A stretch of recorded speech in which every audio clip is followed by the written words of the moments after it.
Bienvenue dans Un texte avec Oya, une nouvelle rubrique vidéo de Creusons la Bible. Dans Un texte avec Oya, nous allons appliquer à un texte de la Bible la méthode Oya qu'on utilise au groupe biblique universitaire pour nos discussions autour de la Bible.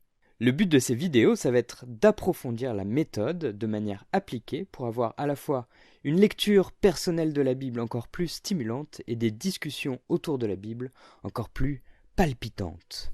Dans cette première vidéo, on va commencer par un classique, une parabole de Jésus et genre la plus connue, la parabole du bon samaritain. Même si vous connaissez déjà cette parabole, vous allez être époustouflés car je vais vous proposer une interprétation révolutionnaire de cette parabole. Ou pas.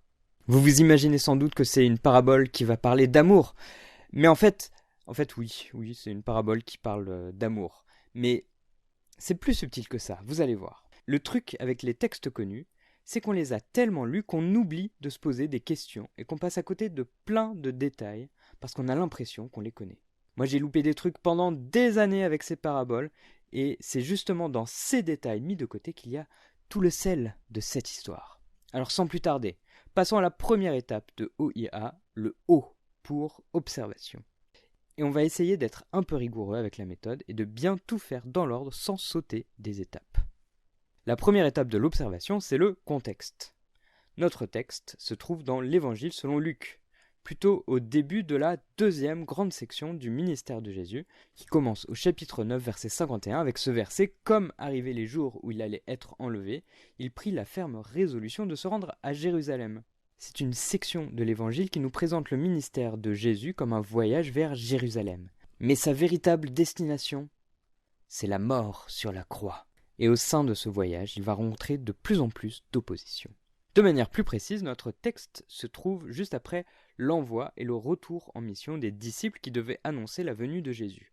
Et à l'occasion de leur retour, Jésus va faire des déclarations assez fortes à propos de lui-même. Regardez par exemple chapitre 10, verset 22. « Tout m'a été remis par mon Père, et personne ne sait qui est le Fils, sinon le Père, ni qui est le Père, sinon le Fils, et celui à qui le Fils décide de le révéler. » C'est une section très disciplo-centrée, mais c'est sans transition que notre texte commence à partir du verset 25.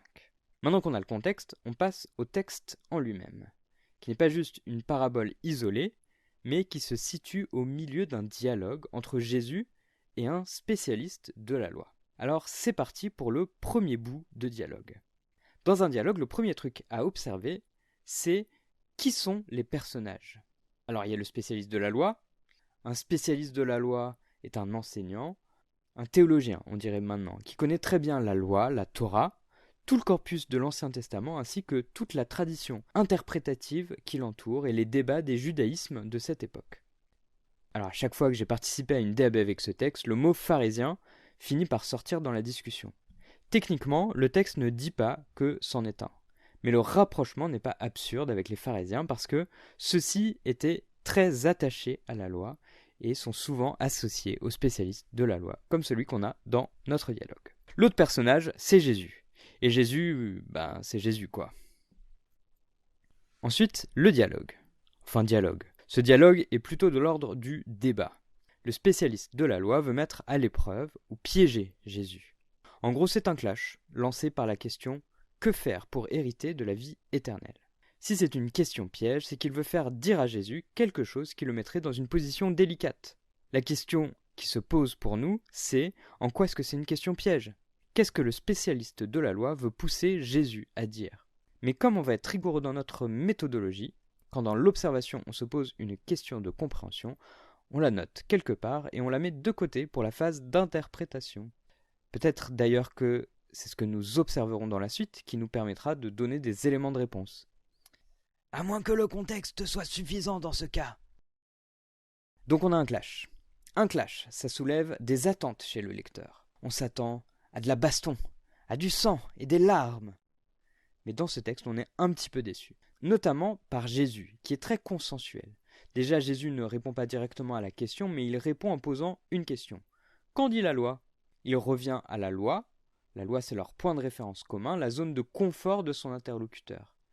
Et surtout, si tu ne veux pas répondre à une question piège, demande à celui qui te la pose d'y répondre lui-même. C'est le spécialiste de la loi qui répond donc à sa propre question en associant les 2 commandements. Tu aimeras Dieu de tout ton cœur, etc. et ton prochain comme toi-même. Alors nous, quand on lit ça, on voit quelque chose d'assez neutre et même de plutôt pas mal. Mais n'oubliez pas qu'on est dans un piège qui est tendu à Jésus.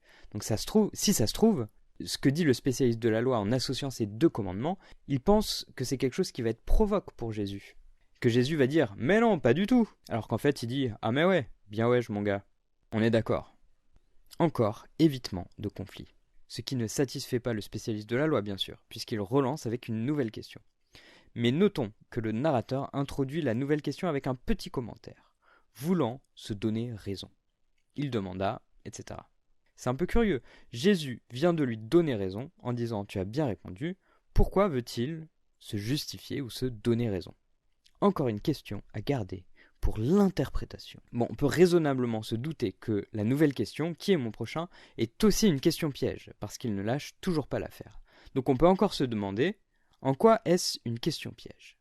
Notons au passage que la question revient seulement sur le 2e commandement et son champ d'application, mais pas sur le 1er commandement. Et c'est là que nous arrivons à notre fameuse parabole, qui est la réponse à cette question, mais bigre, qui est donc mon prochain. Et avec cette parabole, on peut dire que Jésus passe à l'offensive. Jesus Christ strikes back. Et ça fait mal. Peut-être pas à la première lecture, mais on verra lors de l'interprétation que cette parabole est en fait assez redoutable pour son interlocuteur. Pour la parabole, on est reparti pour un tour d'observation. Une parabole, c'est une histoire fictive, courte, qui va à l'essentiel et ne s'embarrasse pas de détails inutiles, et qui a une morale qui va souvent remettre en question l'interlocuteur de la parabole. C'est pour ça que c'est toujours vital d'identifier à qui est adressée une parabole. Elles sont rarement hors contexte. Donc commençons par observer les personnages de la parabole. On a 3 ou 4 personnages importants. Les autres, comme l'aubergiste, les bandits, sont juste des ficelles qui font avancer l'histoire. Notre premier personnage, c'est l'homme qui se fait tabasser par les brigands. Lui, on nous dit juste que c'est un quelconque homme. Qui est-il? Que fait-il dans la vie? Pourquoi est-il? Où va-t-il?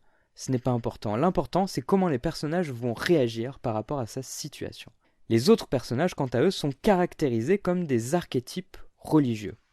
Nous avons d'un côté le prêtre et le lévite, qui lévite, le gars. Il lévite, le gars, le lévite, c'est un... Ouais. Bon, ce sont 2 personnages liés à l'institution du temple. Les prêtres, ce sont les sacrificateurs qui officient pour les sacrifices au temple. Et les lévites, pour faire simple, on peut les considérer comme les assistants des prêtres. Mais en gros, les prêtres et les lévites, ce sont des personnages qui ont comme job quelque chose qui est dans le temple. Et puis, il y a le Samaritain, qui prend soin de l'homme quasi mort. Les Samaritains étaient un peuple cousin, quasi frère des Juifs. Ils adoraient, au moins en théorie, le même Dieu et reconnaissaient la même Torah que les Juifs. Par contre, ils n'adoraient pas Dieu au temple de Jérusalem. C'est assez connu, mais si vous ne le savez pas, maintenant vous allez le savoir. Juifs et Samaritains se détestaient cordialement. Ils vivaient sur un territoire compris entre la Judée, au sud, et la Galilée, au nord, les 2 régions qui étaient peuplées par les Juifs. Les Juifs considéraient les Samaritains comme presque pires que des païens, comme des hérétiques impurs. Et les Samaritains eux-mêmes n'avaient pas beaucoup apprécié que les Juifs détruisent leur temple sur le mont Garizim un siècle plus tôt. Au chapitre précédent, c'est Jésus lui-même qui fait face au refus d'hospitalité d'un Samaritain. Donc la question qui se pose, c'est pourquoi Jésus a-t-il choisi ces personnages, et en particulier les prêtres et lévites? Et on en revient à cette question d'identification dans une parabole. Avec quel personnage l'interlocuteur de Jésus est censé naturellement s'identifier? Bon, c'est assez évident que ce sont les prêtres. Ici, un spécialiste de la loi juif ne va pas s'identifier à un Samaritain. Et l'homme juif, il n'est pas fait pour qu'on s'identifie à lui. Mais ça ne répond pas à la question pourquoi un prêtre? Jésus aurait pu utiliser un autre personnage avec lequel le spécialiste de la loi aurait pu encore plus facilement s'identifier. Un juif pieux, un pharisien, un rabbi. Pourquoi un prêtre? Sachant qu'en plus, on se situe encore en Galilée, la région au nord, loin du temple.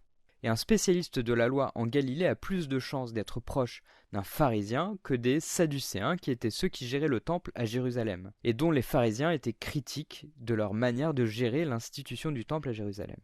Pourquoi des prêtres? Bien sûr, on verra la réponse à cette question lors de l'interprétation. C'est frustrant de devoir attendre, hein? Et la question qui va avec celle-ci concernant les personnages, c'est quelles sont leurs motivations? Quelles sont leurs excuses, les raisons qu'ils se donnent pour ne pas venir en aide à leurs prochains, alors que ce sont des prêtres, et ils ne pouvaient pas ignorer ce commandement d'aimer son prochain comme soi-même. En ce qui concerne le Samaritain, ce qui est frappant, c'est le nombre de détails qui nous sont donnés. Jésus aurait juste pu dire « Le Samaritain fut pris de pitié et lui vint en aide. » Point. Mais non, on nous raconte tout ce qu'il fait en détail qui pourrait sembler bien superflu comparé à d'autres paraboles. Mais pourquoi ? Voilà pour l'observation des personnages, ce qui est presque toute l'observation dans une parabole finalement. Mais ce n'est pas tout à fait fini, cela dit. Non, il y a encore un petit détail à relever, un détail géographique. Jésus aurait pu commencer la parabole par « Un homme voyageait quand il fut attaqué par des brigands ». Mais non, Jésus donne un trajet assez spécifique. Il descendait de Jérusalem à Jéricho. Les autres personnages descendent par le même chemin. L'info importante, c'est que les personnages partent de Jérusalem où se trouve le temple. Donc pour des prêtres, ce n'est peut-être pas un détail anodin. En fait, les prêtres ne restaient pas au temple de manière perpétuelle. À cette époque, il y avait un seul temple et beaucoup de prêtres. Et ceux-ci se relayaient pour le service au temple. On estime qu'à l'époque de Jésus, un prêtre ne servait au temple que quelques semaines dans l'année, et le reste du temps, il retournait chez lui. Ah ouais, mais maintenant, pourquoi Jéricho ? Jésus aurait juste pu dire qu'il quittait Jérusalem. Encore une question. Mais pour cette parabole, il n'y aura pas d'autres questions, ne vous inquiétez pas. Finalement, on retourne à notre dialogue avec Jésus et le spécialiste de la loi. Et avant que nous ne l'observions, rappelons-nous la question qui était posée. Saperlipopette, mais qui est mon prochain ? Une question qui implique deux personnes, moi-même et le prochain. Moi-même dois aimer l'autre, le prochain. Et là, avant même de revoir la toute fin, on peut se demander, dans la parabole, du coup, qui est le prochain ? Et vous allez répondre, mais c'est l'homme blessé, pardi, étant donné que c'est lui que le Samaritain aime comme lui-même, en lui venant en aide. Et je vous dirai, pour sûr. Mais regardez bien le dialogue de la fin. Jésus pose la question, lequel des trois hommes te semble avoir été le prochain de l'homme blessé ? Et le spécialiste de la loi répond effectivement, celui qui a eu compassion, c'est-à-dire le Samaritain. Vous voyez, il prononce même pas le mot Samaritain, tellement il est saoulé. Mais vous voyez, dans la question finale de Jésus, le prochain n'est pas celui qu'on aime, ce n'est pas l'objet de l'amour comme dans le commandement, mais c'est celui qui aime, c'est le sujet de l'amour. Oui, ça fait un petit peu des nœuds au cerveau, mais ne vous inquiétez pas, ça va bien se passer. Alors pourquoi Jésus inverse-t-il les termes de « qui est le prochain » ? Ok, c'est fini pour l'observation, youpi. Tant de questions, tant de suspense. Maintenant passons à l'interprétation. Oh mais attendez, elle dure depuis combien de temps cette vidéo là ? Oh là là, 1h52 ? Je vais peut-être m'arrêter là, sinon ça va vraiment faire trop long comme vidéo. Puis je crois que vous avez besoin de temps pour processer l'observation. Moi aussi, quand on m'a fait remarquer le coup du renversement de prochain, ça m'a mis en PLS pendant 3 semaines. Et puis surtout, en faisant plus de vidéos, je ferai plus de vues, et je deviendrai riche. Quoi ? On n'a pas activé la monétisation ? Ah. Quoi ? On ne fait pas ça pour l'argent ? Oh. On ne fera jamais assez de vues de toute façon ? Bon alors en attendant la prochaine vidéo, vous n'avez qu'à essayer de répondre à toutes les questions qu'on s'est posées par vous-même. Vous avez vu, c'est un texte facile, hein ? Allez, à la prochaine les prochains.